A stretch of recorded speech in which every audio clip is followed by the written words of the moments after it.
Welcome everyone to Activate New Mexico's Startup Retool series. My name's Dan. I'm the program manager for Activate New Mexico. Activate New Mexico is powered by C&M Ingenuity, a network of amazing programs doing workforce training and development in New Mexico. So super excited to have John Bell and Carolyn Chavez with us today.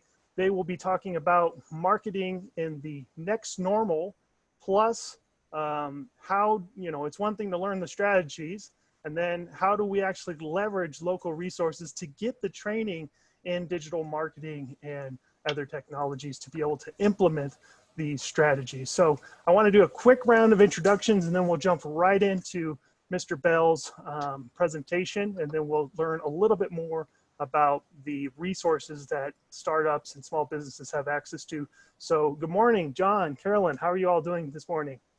Good, good. Thanks for having me. Great. I'd like to first introduce Carolyn. Carolyn, who are you with, and what will you be talking about in a little while?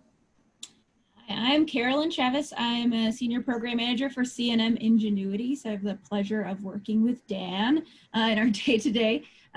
We have a program right now called Job Training Albuquerque that provides small businesses with opportunities to get their employees trained at no tuition cost. So I'm excited to share that information. We have an upcoming training in digital marketing, very relevant to this. So I'll be talking about that in a little while. Awesome. And then we've got a new rock star who's just moved to Albuquerque. So John, who the heck are you?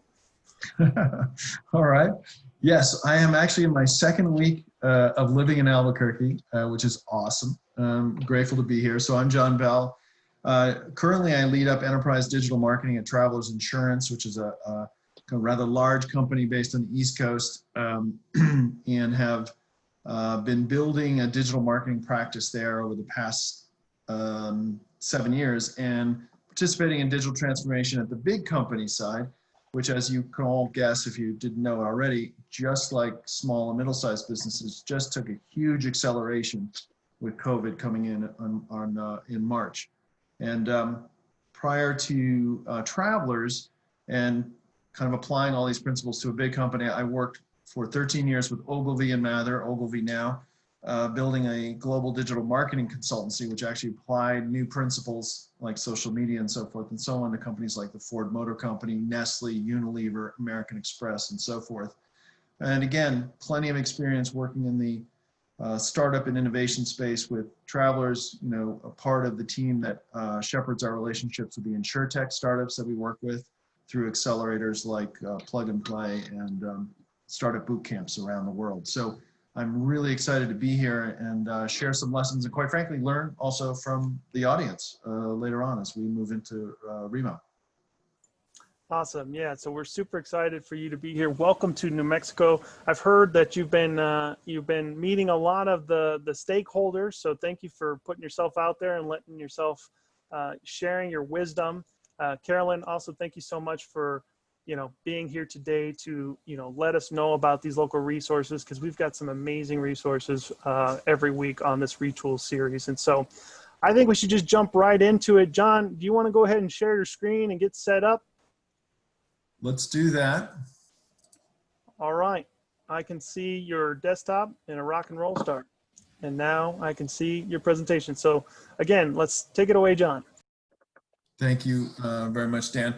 Well, first of all, again, it's great to be here. I've been coming to New Mexico for 28 years, only recently decided to move here to Albuquerque, fell in love with it, met a lot of the stop bagging, start bragging crew, if you will, if those of you are familiar with that, and kind of championing kind of a lot of the optimism around the city. And so I am not as knowledgeable of the market as perhaps a lot of the participants on the webinar, which is great, because then I'm going to be able to learn something from you guys. But I'm basically here to share this notion of lessons learned during marketing and the next normal. And so I think when I start to think about this, I think there's a great sensibility, and I lean a little bit on McKinsey here, with this idea that around the world, economies that we're cautiously reopening, we're all living through the same kind of inane process of this enduring stress that we're under. But businesses are keeping one eye firmly on the here and now, but also tentatively looking ahead to what's shaping up as a great reset. And there's a little bit of meaning for me in that term, great reset, which is that it ain't going back to normal. It's going to be something different. And unfortunately, small businesses, startups, what have you, are going to not only confront the same problems, but they actually are going to have to make the necessary changes at a much greater relative cost and less working capital. So all the more reason for us to be ingenious about how we use, in this case, digital marketing to improve our business outcomes overall. So that's kind of where I'm coming from today. And so if I think about, again, we kind of advertise this as 4 lessons learned. I actually came up with 6. We'll go through them quickly. Don't worry, we won't press the time beyond its limit. But 6 ways to prioritize at a time of enduring uncertainty overall. So here's where I'd like to start. The first is about, for those of you who focus on acquiring customers, and you've may have been in pause mode, whether you're a startup or a small business, over the past few months. Now I think, and we were at Travelers, a big business, right? So we paused our marketing for a few months. We're now back up and running. But I think the message here is about accelerating your commitment to earning search engine share, SEO, search engine optimization share, meaning getting more into Google results for the things that matter to your business and to your customer. And also engaging with digital paid media, right? Obviously, it's proven itself very efficient as a broad space overall, but I think there's some specifics to pay attention to there. So first and foremost, you've all heard this ad nauseum, so I did not want to go long on this, but this whole idea of, get today's tone right. And today's tone is different than March's tone, as far as I'm concerned. There are some enduring concepts here, and again, you've all heard them, about demonstrating your empathy for your customer or your prospect, whoever you're trying to reach, or if you sell through a sales channel, your sales rep, whomever sells you. And I would argue genuinely leading into this idea of a desire to help. You can sell along the way, and you can ultimately sell. And for us, to make an analogy in the property casualty insurance space, it's something that I'm sure you think about all the time. It is about helping people protect their property or their business. It's not just about selling insurance. I think right now, many of us as marketers have embraced the value of content marketing, of creating valuable content to have people discover us, to engage with us, whatever our company is, whether it's a restaurant or another type of small business or a middle market manufacturing business. In using content to grab their interest, right? And to show up in Google, as I mentioned before, and earning that kind of natural search or organic search share. I think that's more important now, although I would argue quality over quantity, and we'll get to that in a little bit. I think simply enough, B2C, B2B, test customer acquisition tactics now. You may be very experienced with all of this. Facebook, Instagram, YouTube, LinkedIn, et cetera, and so forth. But now's the time to really kind of test it for its effectiveness in your particular business. Now, obviously you're in e-commerce or you're a direct-to-customer solution. Google search and Pinterest, for that matter, both have a lot more relevance to your business. So if you're paying per click for Google search, you want to drive them to an opportunity to buy.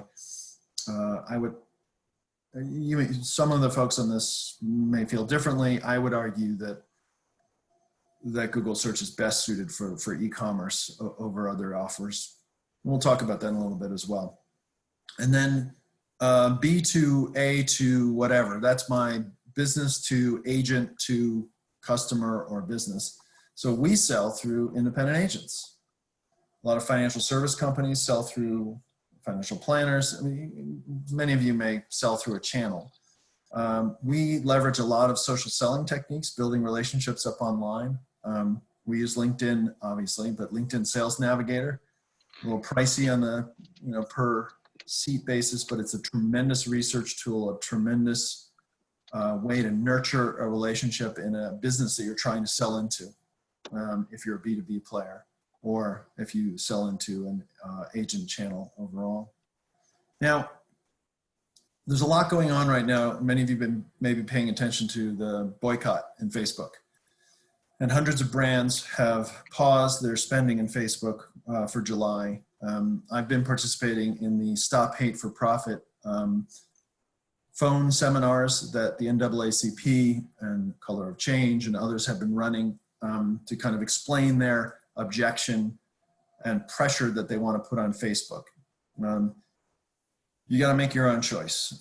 It's funny, it's not funny. It's funny, strange, not funny, haha. It's funny that, with all the big brands, hundreds of big brands who are pausing on Facebook right now, it's still only 8% of the revenue. And the rest is coming from, well, us, small business. But they are making changes, and we'll see how that plans out. But if you are of mind to want to avoid Facebook for whatever reason, then you need to think of alternatives. Programmatic display and mobile advertising, things that you can access through, well, obviously an agency if you have one, but Propeller Ads is a great example. Google search, YouTube, TikTok if it's relevant to your business. And even here, a homegrown startup ad wallet, which is growing its user base and has a very interesting model overall. So second, romance and serve your current customers. And to be fair, when I thought about talking to you guys today, this was first. I think there's the age-old adage that we all know, which is quite true, by the way, that you're going to probably make more revenue off your existing customers than you will off your new customers in the short run. But be that as may, we're talking with a group of small businesses, startups, agency folks on the phone right now or on the Zoom call. I think for me, one thing that can't be overstated is this idea of making people feel safe. So 55% of respondents, this is in a Salesforce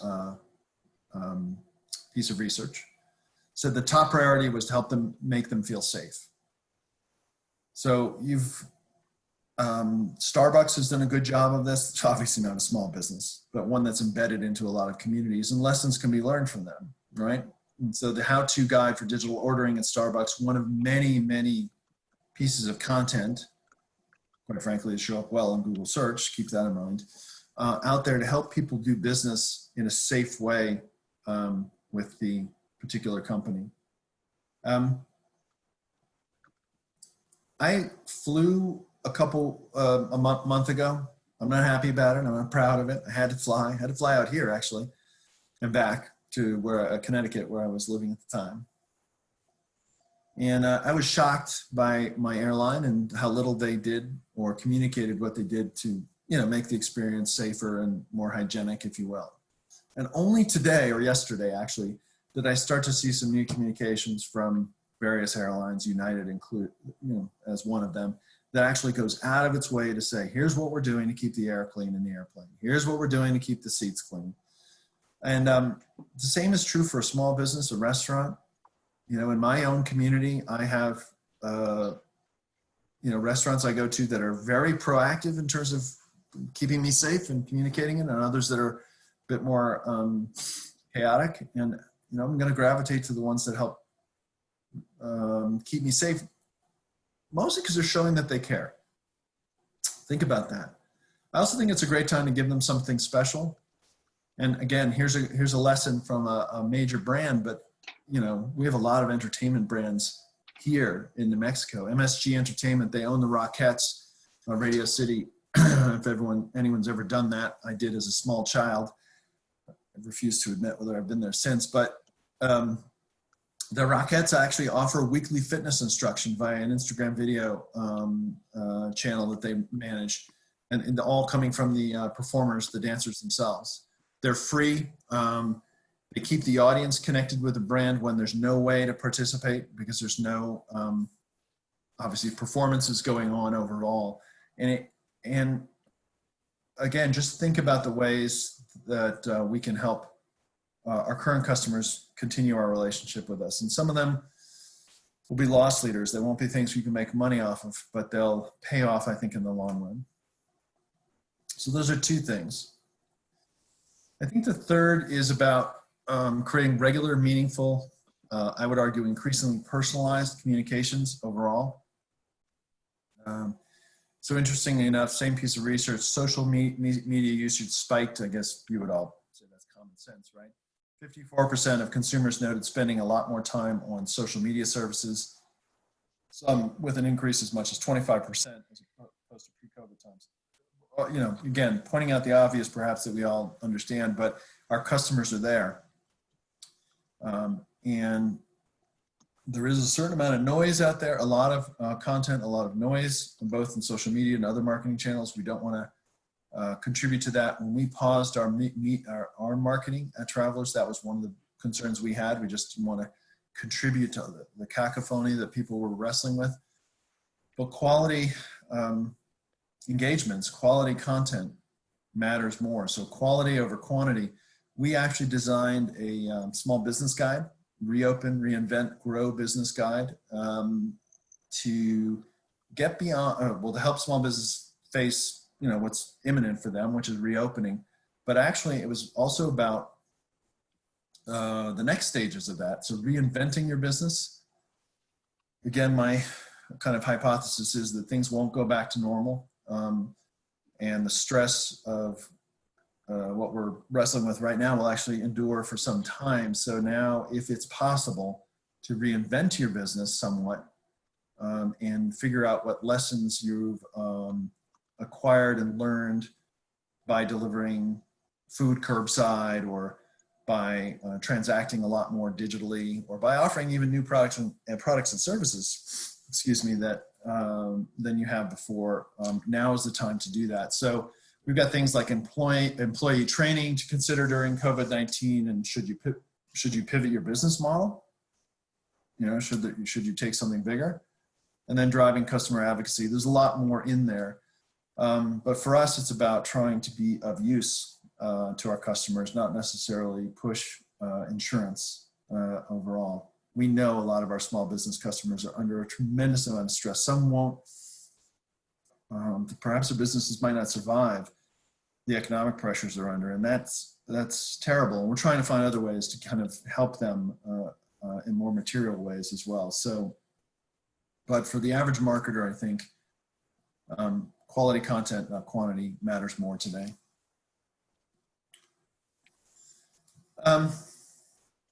Here's how a small business is doing it. One from my previous kind of local market, a company called Hartford Prince. They sell a lot of letterpress cards and print matter, but they also kind of aggregate a lot of local arts and crafts from the Hartford area and sell them within their store. They would say retail with a purpose. They are part of the startup small business community in Hartford. They received a grant from the government that offset some of their initial rent on the retail store, which is obviously a sore point for them. All of their business, for the most part, was driving into their storefronts, or they did distribute through other retail outlets. But now they've had to change up, and I'm a customer of theirs, so I get regular communications from them every week, and it's full of, I think, valuable offers, including a whole, an extension, I would argue, of what they do centrally, which is to sell communications that you can pass along to someone else.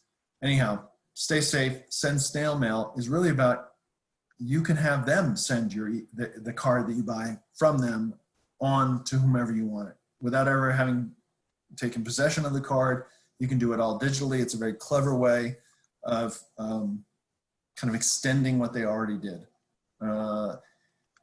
They also offer virtual workshops, much like we saw with the Rockettes, perhaps in some way.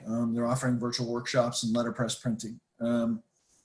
Another way to stay engaged with their customers overall, perhaps another revenue stream, they're, like I said, retail with a purpose, so they're very upfront about, how they support the community. Black Lives Matter in this particular case. But I'm getting this communication every week, and I'm feeling connected to them. I'm certainly considering, I've been a pretty good customer, so I'm considering ways that I can support that business overall. And so I think that that's another good example of regular communications. Okay, point 4, lesson 4, build your first-party data to personalize and market. First-party data is just what you have on your customer, right? It's just how you know your customer. So if you run an email marketing program, you're going to want to, over time, personalize that email as much as you can, right? That's what all marketers are worried about, or I shouldn't say worried about, working on right now, is how to have much more personalized communications with folks. We can't do any of that without first-party data. It's a fancy word for your customer data. I will say this, that it's particularly important now for a variety of other reasons. Facebook and Google are often called walled gardens. And in reference to customer data, what that means is your customer data checks in, but it never checks out. In other words, you don't get much data. They don't open the doors to that, and they never will. Never's a big word, but I don't think they ever will. So the alternative to that, and another reason why this is timely, by the way, some of you who are avid marketers, pay attention to what we call the cookieless future. And not to get too geeky, we're off on a tangent here, but for digital marketers, we've always relied on a cookie being dropped on a user's in a user's browser to be able to track where they've gone, to be able to give them more personalized marketing and track results to some extent. And that's going away, one way or the other. So between Google dropping it in the browser in the next, well, it was 2 years, but probably next year, to the California privacy consumer protection laws that are kind of analogous to what we see in Europe. Again, it all comes down to, well, what does that leave you with? First-party data. And my old boss, Sir Martin Sorrell, he was the CEO of WPP, who owned Ogilvy. He left WPP, a little bit of a story there, but I'm not going to go into it.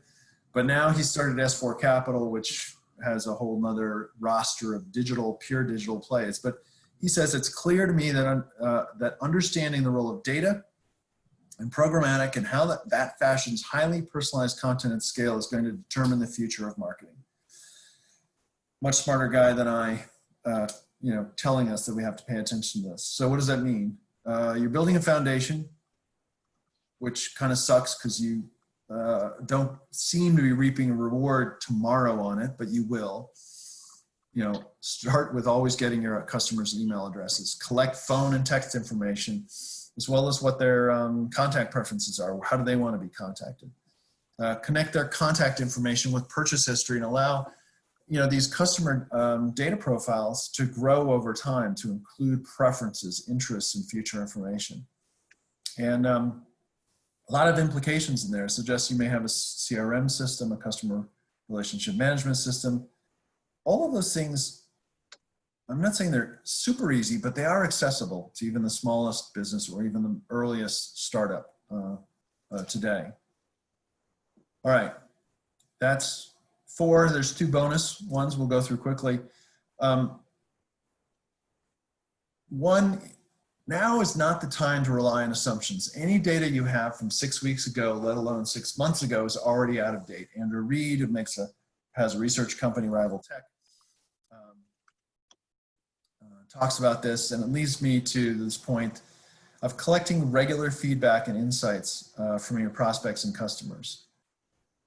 You may think you know your customer, or you may know your customer. I'm not judging whether you do or don't. All I know is that constantly trying to take their temperature, what matters to them, what their concerns are, what their intent is today, and then a week from today, and then a week from today matters more, because the pressures of COVID have overturned our lives. So what you're seeing here is a screenshot I pulled out of a piece of research that we do. It's a consumer pulse survey. We float it every 2 to 3 weeks because, again, we're expecting things to change. And in this particular case, we're trying to understand what homeowners, are most concerned about overall, so that we can find ways to be of service to them. And in this particular slide, what are the 3 things you're worried about most today? You see on the left from our wave 1 research, and you see on the right, you see the wave 4 research, similar questions, slight, up and down movement of things. Obviously, COVID-19, the disease itself, economic concerns are way up there. You see social unrest picking up more recently. And then the one I want to point out is the unknown, right? Because I can totally identify with that as like just a human being. And that the fear and the worry of what's coming next is a big thing on people's minds. And even as these particular concerns move up or down or off the list over time, certainly in our particular space, in the insurance space, if there's a way for us to genuinely aim to give people more control of their lives, of protecting their property and the people and the lives of the folks that live at home with them and so forth and so on, that is pretty important. Because God knows there's so much going on out there that we can't control, we can't predict. Anyhow, the point of this is not this particular piece of research, but it's how you do it. Whether you're asking people at every checkout online, to get some feedback from them, whether you're floating your own surveys. That's the other thing, right? I said before, there's just a tremendous amount of noise out there. However, our experience has been that people are ready to engage in surveys, well-done surveys, and participate. They want to be heard. They are willing to make the time for that. So the last thing is about upgrading your digital customer experience. And I'm sure you guys have all spent a lot of time on this with other speakers. I don't want to go long on this, but now is not the time to have that dodgy online ordering system for your restaurant. I mean, now is the time to make sure that you're working towards some sort of seamless digital experience within your means as a small business or as a startup. So, and to be fair, it depends upon what your business is. I mean, I broadly thought out, e-commerce, certainly have a seamless purchase flow. Make sure you have fulfillment alerts, meaning, I'm the customer, I get alerts as to when things are shipped and so forth and so on.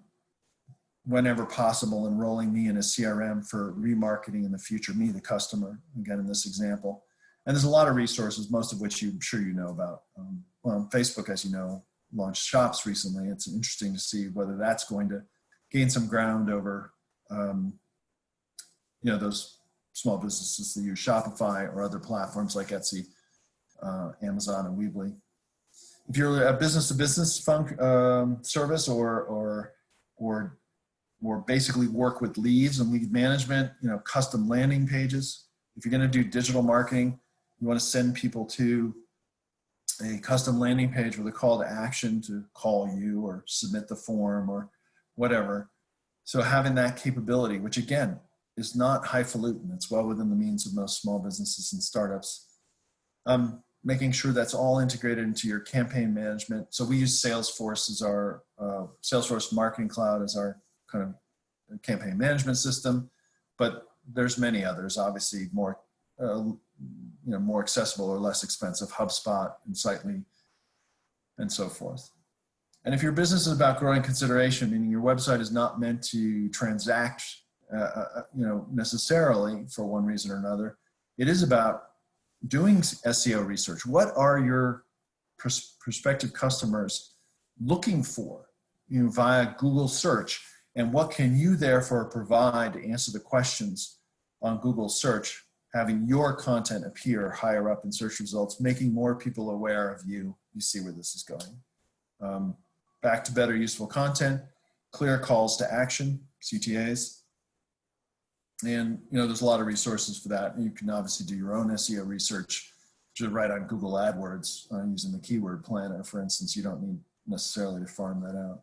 So those are 6 kind of lessons learned that relate to my particular life. And as a marketer, things I've experienced and observed that I think are helpful. And so I'm going to leave you with those lessons. And now I want to kick it back to Dan and Carolyn to kind of go into what resources, you know, are available here. Now, we are going to segue in not too long over to the remote platform, which is great. If you haven't participated, it's a really cool way to ask questions and talk. And I'm going to be there. I know Carolyn's going to be there. I don't want to pitch it too hard because I know Dan, you'll do that again in a little bit. But I would come with questions. But quite frankly, come with your own experience too, because like I said, I'm a learner as much as you know, trying to offer something that I've learned. And I'm really, really bullish about Albuquerque, New Mexico in general.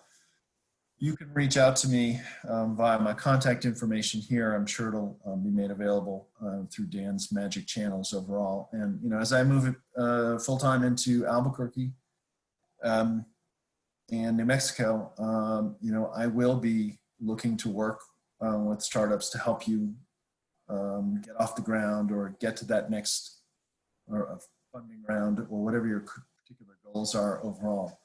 So by all means, keep me in mind, and I'd love to connect with you. So with that, why don't I kick it over to you, Dan, to take us into the next slide. I'll clap on behalf of all the attendees. I know that's always a weird thing on virtual webinars. You know, the clapping and reactions just aren't quite the same. But to John's point, we will be using the remote platform here in a little bit after our second speaker, Carolyn. Carolyn, I'd love you to come back and turn on your camera so we can see you.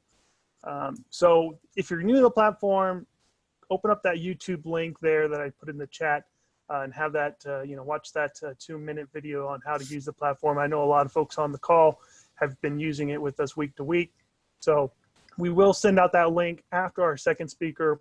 We'll transfer over to that platform, and we will not be coming back to the Zoom platform. We'll finish the last 45 minutes to an hour over there networking with our speakers and each other, because really, as to some of the tips that we heard just now, it's really about, you know, those personalized connections, especially in a digital space where we have to be very targeted, very specific on how we engage in research. And so thank you again, John. Welcome to New Mexico. Look forward to networking with you in a little bit. Thank you. Carolyn, hello. Hello.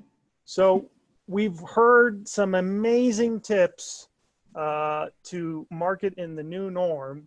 And now you have a program for small businesses where they can actually get some tech training and startup training and digital marketing training. And so do you have a slide deck, or do you just want to talk about it? Yes. All right, yeah, let's see if we I can get share that my going. All right. Cool. Let me know if. See if it gives you presenter view or normal. Yeah, it looks okay? perfect. All right. Great. Take it away. Awesome. Well, thank you guys for having me, and thank you, John. That was amazing. Lots of great information. So Job Training Albuquerque hopefully can help you all get some of the skills that John was talking about. So Job Training Albuquerque is a partnership between the City of Albuquerque, Economic Development, and CNM Ingenuity. So the goal of it overall is to provide college level, high in demand training for your employees at no hard cost to your company. And I'll come back to the cost piece in a little bit. So essentially it's the opportunity to take classes or be part of different training series at CNM or CNM Ingenuity specifically. And in the future, potentially at other places around town, we'll have different training opportunities. So it gives the employer, obviously, that much needed training for their employees, but also we're doing our best to give every employee, for every training that they take, either college credit, which is the benefit of being partnered with CNM, or an industry credential for the training that they participate in. The overall goal of Job Training Albuquerque is to grow Albuquerque's economy and to add jobs. So One thing that the city is trying to do in economic development is it's awesome to bring in a Netflix or an Amazon that brings in 1,000 jobs. That's really great. But if something happens or the deal falls through or they don't end up staying, then those jobs all leave with them, right? So one of the initiatives for the mayor is that to help small businesses, I'll hire 1 or 2 people. So if we can do that, then that's more sustainable growth for the city. So that's kind of the heart behind this training. One thing that we all talk about a lot is that we have kind of a skills problem here, or we just don't have a lot of times some of the talent that we need, but we have super smart people and just not a lot of opportunity to grow and be able to fill the needs that we have. A lot of it has to do with cost and that kind of thing. So that's where this program comes in. So I'm just going to go over a lot of the kind of frequently asked questions that we get, and then I'll go into some of the trainings that we have coming up. And then feel free to come into the room in the Remo platform later and ask me questions. I would love to help you guys, and I'll potentially skip over some stuff. So feel free to let me know if you have any questions. So eligibility for this program, we were kind of formatting it similar to JTIP was the original goal, except we wanted it to be way more accessible to lots more companies, right? So you have to be in the city of Albuquerque because it's being funded by the city of Albuquerque. That's one of the eligibility requirements. You can be incorporated as a for-profit or a nonprofit entity in New Mexico. So a lot of these training opportunities that we have outside of JTA are not available for non-for-profits. So this one is, which is awesome. The size of the business just has to be under 500 employees, which we know in Albuquerque is most everyone. And your business has to have been located in Albuquerque for a year, or the owner has to have been an Albuquerque resident for a year. And the reason that is in there is because we have some trainings that are really specifically targeted toward kind of right at the beginning of the startup phase, kind of early pre-accelerator even training. And so some of those companies are not really incorporated or fully headquartered or any of that. So for those, we're just asking that the business owner is an Albuquerque resident. And for most of the trainings, for most of the programs, the employee has to be a full-time employee. The requirements for you, so this is where I go into cost. I'm always hesitant to say that this is free because I understand that if your employees are spending time on something that costs you something, of course, we ask that you allow the employees to do their training on their work time or paid overtime. We don't want you to require somebody to do this training outside of their work time. It could get kind of fishy for the employee that way. So I know that costs you something. So I do always try to qualify that. And because we're looking at companies that we're trying to help them hire someone as a result of this training, we are asking that you're close to hiring somebody, adding a new position, a new employee in the next year or two. So that's what we're looking for. So this isn't going to be probably for everyone, but it'll be for those companies that are close to expanding and they just have a skills gap that they need to fill in order to be able to do that, whether that's supervisor training, digital marketing. We have Salesforce training, sales readiness training coming online pretty soon. So so we're looking for businesses that are kind of at that growth, right, close to being at a growth phase, and training is really what's stopping them from being there. And then the other requirement is just that you participate in surveys for us. So we survey the companies right before the training starts, a month after it finishes, 6 months after that, a year after that, 2 years after that. And the whole goal of that is just, this is kind of a pilot for us and for the city. So it's just to see basically if it works, right? We need to be able to track everybody and see if they were able to add, jobs, if there was increased pay or any of those things as a result of this. We are still CNM, so we are still bound by obviously FERPA and IPRA and the different legal boundaries to what information we can share. So the information that we share is aggregate information. We're not sharing individual stuff for each business or each person. So we're not going to go back to the city of Albuquerque and tell them how much money you're making is basically what I'm saying. So So the process for this is that you, as a company, you apply for JTA. That application is on our website, which I will share after I'm done.